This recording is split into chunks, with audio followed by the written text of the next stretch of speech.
Hi, thank you for joining me today for Let's Be Creative with LBC.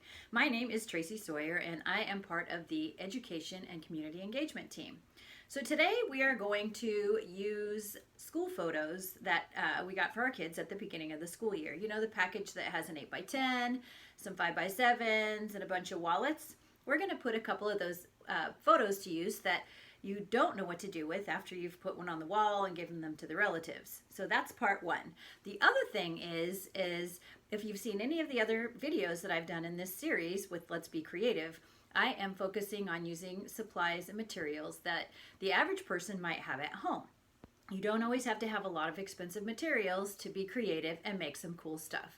So we're going to put together that with the idea of mosaic. When I do scrapbooks, which I do every time I get a chance, my go-to way to get out of a creative slump is through a style called mosaics. And so let me show you a couple of examples and then we'll dive into making one with our stuff.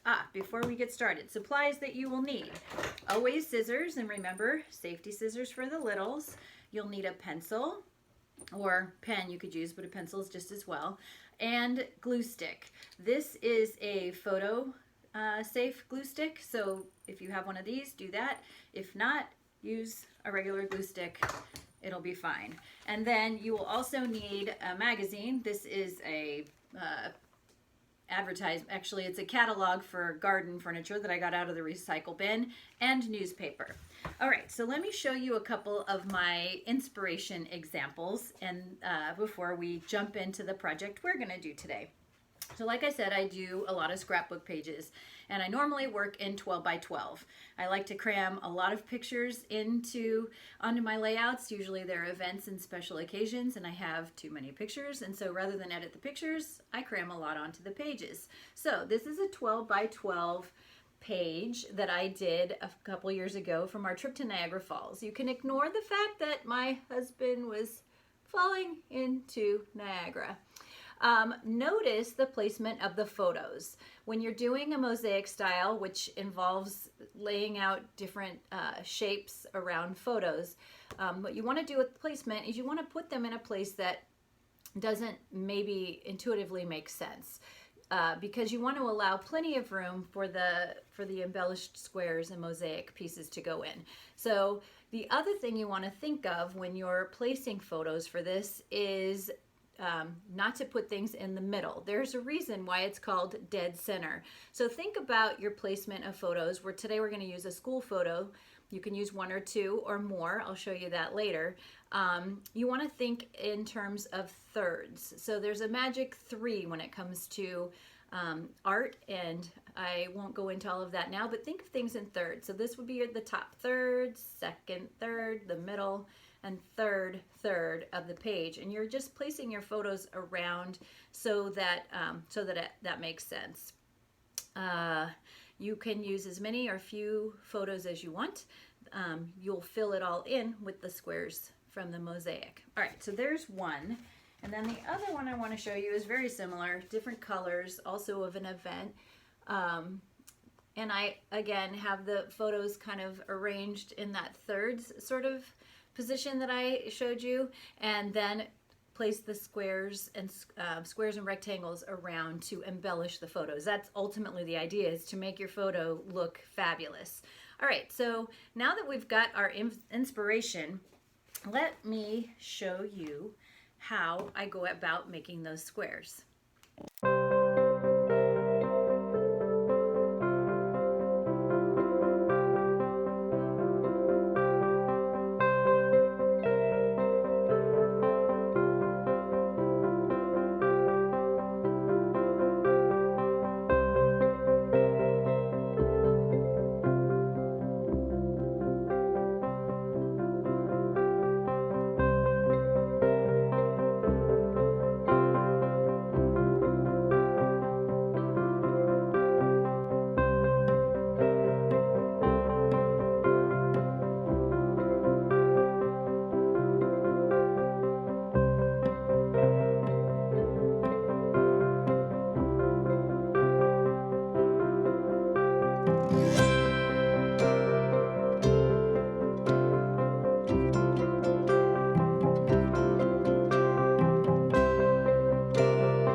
that was fun.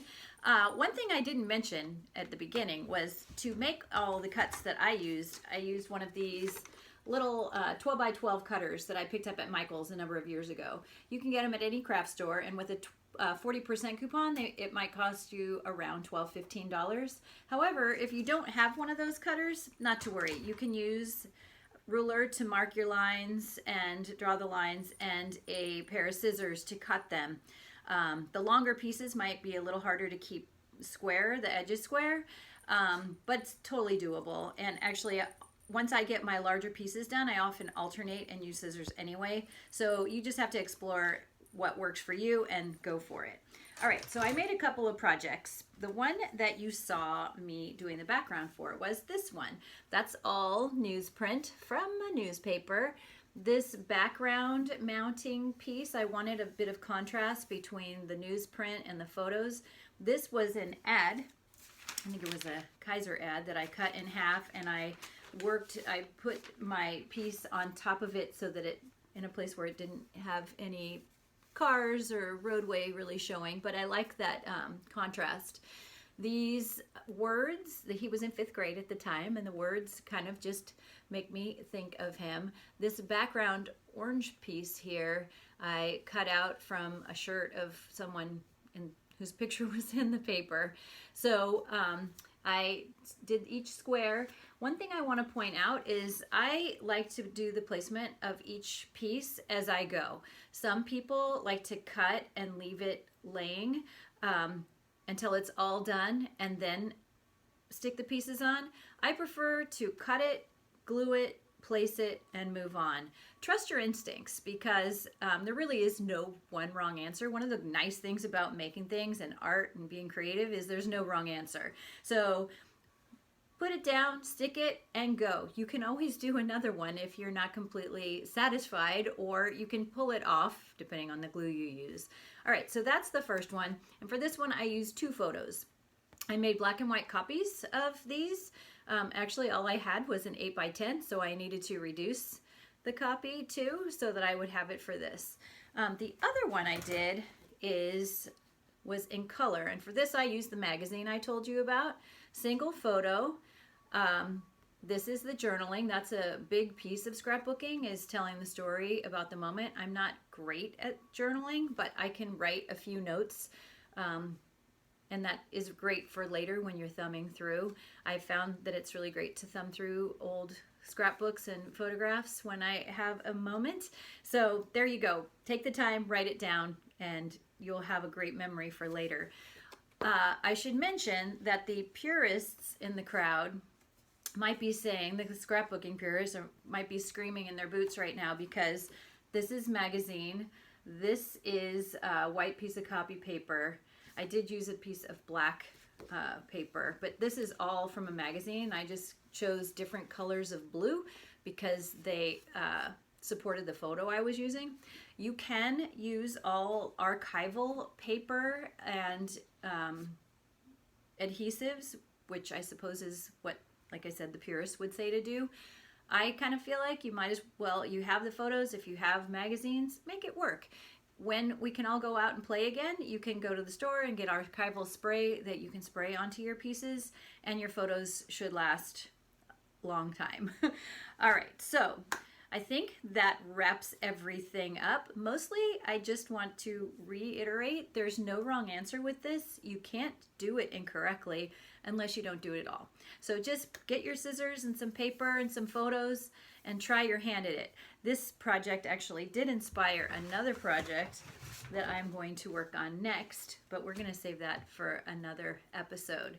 So thank you again for joining me. I'd love to see your projects if you post them to this page, or send them to tsawyer@lutherburbankcenter.org. I'd love to see them. And be sure to tune in tomorrow at 1 o'clock for another episode of Let's Be Creative with LBC.